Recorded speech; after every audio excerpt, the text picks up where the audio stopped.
एक बार फिर से सूबे का सबसे बड़ा अस्पताल रिम्स सुर्खियों में है। औरतों कैंटीन की चाय पीने से डॉक्टर की तबीयत बिगड़ी, जिसके बाद डॉक्टर को आईसीयू में वेंटिलेटर पर शिफ्ट किया गया। पीजी फर्स्ट ईयर की डॉक्टर है। सवालों के घेरे में रिम्स कैंटीन की अब गुणवत्ता पर भी अब सवाल उठ रहे हैं कि आखिर हॉस्पिटल का कैंटीन ऐसा कि एक चाय पीने से डॉक्टर सीधे आईसीयू में चली जाती है। तो बड़ा सवाल ये उठता है कि इसकी जवाबदेही किसकी है, इसके जिम्मेदार कौन है। तो एक बार फिर से सूबे का सरकारी अस्पताल रिम्स, जो सूबे का सबसे बड़ा सरकारी अस्पताल है, अब फिर से उसका कैंटीन सवालों के घेरे। मजीद जानकारी के साथ संपादक अनुराग ठाकुर जी इस वक्त हमारे साथ जुड़ चुके हैं। अनुराग जी, सूबे का सबसे बड़ा अस्पताल है रिम्स, एक बार फिर से सुर्खियों में, क्योंकि यहाँ पर एक चाय पीने से एक डॉक्टर सीधे आईसीयू में पहुंच गई है। गुणवत्ता पर बहुत बड़े सवाल खड़े हो रहे हैं हॉस्पिटल के कैंटीन पर। अनुराग जी,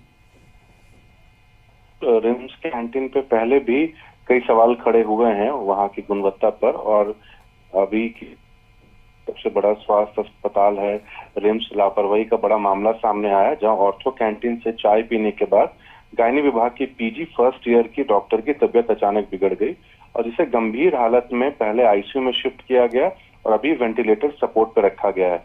जो जानकारी मिल रही है उसके अनुसार पीड़ित महिला डॉक्टर ने रिम्स से ही एमबीबीएस किया था और हाल ही में पीजी में उन्होंने दाखिला लिया था और आज कुछ साथियों के साथ उन्होंने कैंटीन से चाय मंगवाई थी, जिसके बाद चाय पीते ही उन्हें अचानक रिएक्शन होने लगा और उनकी तबीयत बिगड़ गई। छात्रा को गंभीर स्थिति को देखते हुए उन्हें सेंट्रल इमरजेंसी ले जाया गया, फिर वहां से उन्हें क्रिटिकल केयर आईसीयू में शिफ्ट किया गया, जहां उन्हें वेंटिलेटर सपोर्ट पर रखा गया। डॉक्टरों की टीम लगातार उनकी स्थिति पर नजर बनाए हुए है और तो कहीं न कहीं ये घटना रिम्स के कैंटीन सेवाओं की गुणवत्ता और स्वास्थ्य संस्थान के आंतरिक प्रबंधन पर भी सवाल खड़ा करती है। और इससे पहले भी मुझे याद है तकरीबन 1.5 साल पहले भी इस तरह की घटना हुई थी, जहां पे भोजन नाश्ता करने के बाद कुछ स्टूडेंट्स की तबीयत बिगड़ी थी। तो कहीं ना कहीं रिम्स प्रबंधन को अब सख्त कार्रवाई करनी चाहिए और स्वास्थ्य मंत्री इरफान अंसारी को भी इस मामले को देखना चाहिए। जी राकेश जी, अनुराग जी, को इसके पहले भी ये मामला सुर्खियों में आ चुका है, ऐसी लापरवाही हुई है, तो क्या लगता है जो जिम्मेदार लोग हैं कार्रवाई क्यों नहीं हो पा रही है? क्योंकि डॉक्टर के स्वास्थ्य से जुड़ा ये बड़ा मसला है, क्या इसे हल्के में लिया जा रहा है? जी बिल्कुल, इससे हल्के में तो नहीं लिया जाना चाहिए। पहले भी जब घटना हुई थी राकेश, तो एजेंसी को चेंज किया गया था और उसके बाद भी कई बार जो मरीजों को खाना वहां पे दिया जाता है उसकी गुणवत्ता पर भी सवाल कई बार खड़े हुए हैं।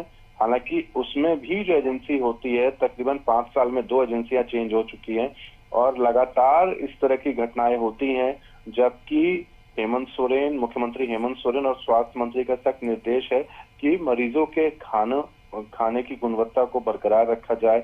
उन्हें जो भी डाइट चार्ट जो बना है, अंडा देना है या फल देना है, किस टाइम दूध देना है, तमाम चीजों की मॉनिटरिंग भी हो रही है और औचक निरीक्षण भी करते हमें स्वास्थ्य मंत्री इरफान अंसारी कई बार देखे गए। लेकिन उसके बाद भी अगर इस तरह की घटना होती है तो कहीं ना कहीं लापरवाही है और जो भी इस लापरवाही के पीछे हैं उनके खिलाफ उन पर कड़ी कार्रवाई भी होनी चाहिए।